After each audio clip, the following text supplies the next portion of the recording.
Hello to you, my dear friends and students. Welcome to my channel and my new video about the Renaissance literature.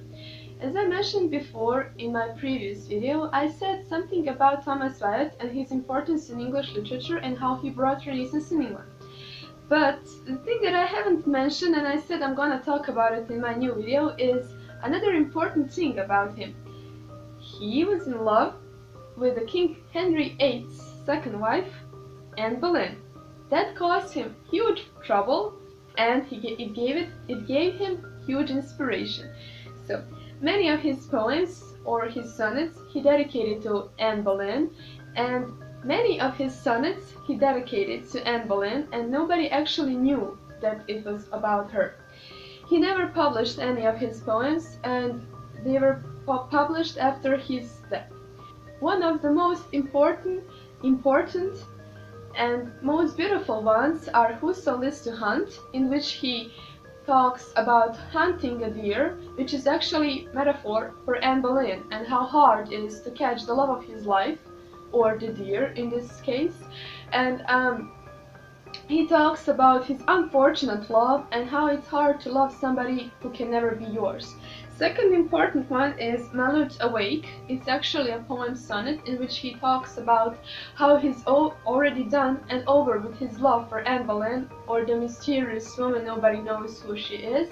But actually he never was finished with that. He died with his love for Anne Boleyn, and she is the only one who knew that.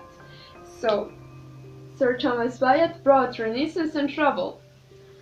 Second important person in English poetry, in English Renaissance poetry, is Edmund Spenser. Edmund Spenser wrote something what is called Faerie Queene. Faerie Queene is a long narrative poem which talks about adventures of knights of Faerie Queene.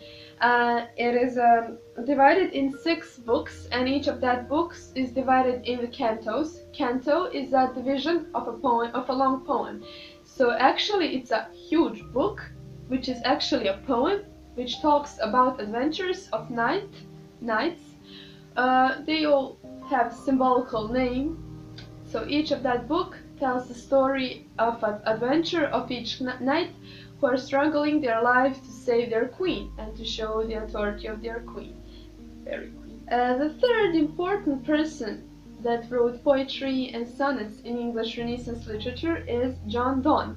John Donne is important because he wrote the metaphysical poetry, and after his wife died, he said that he will never love another woman, which was true, and he dedicated himself to religion, and he wrote sonnets about love for his wife and about love for God. So he became religious after the death of his wife and decided to write a metaphysical poetry. Some of the most important sonnets that he wrote is The Sun Rising, The Canonization, The Flea, and the collection of the Holy Sonnets, in which he talks about his love for God and the love of religion. In 17th Holy Sonnet, he already felt that his death is near, so he wrote a poem in which he talks about his death, which will prevail soon. In The Sun Rising, he wrote about materialization of love and how love should prevail and what actually love is for him, and that love shouldn't be just part of the night, but love of two lovers should be existing always. In Flea, he talks about unfortunate love and how unfortunate love ended badly. Thomas Wyatt, Edmund Spenser, John Donne, they were all important in their own specific way. They all talk about something and they all send us message. But one of the most interesting and the important poets of English Renaissance literature is John Milton, who wrote Paradise Lost. I assume that many of you already heard about Paradise Lost, but we're not quite sure what the Paradise Lost is.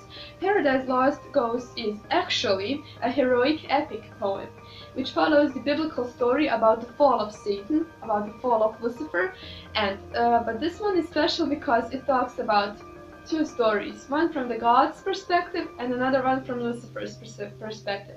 So when you're reading, you see in that way that he presented as Lucifer telling the story why he's not guilty, and Lucifer explaining why he did what he did. but also it follows the historical and biblical story about the fall of Lucifer, about him creating the dark paradise and everything.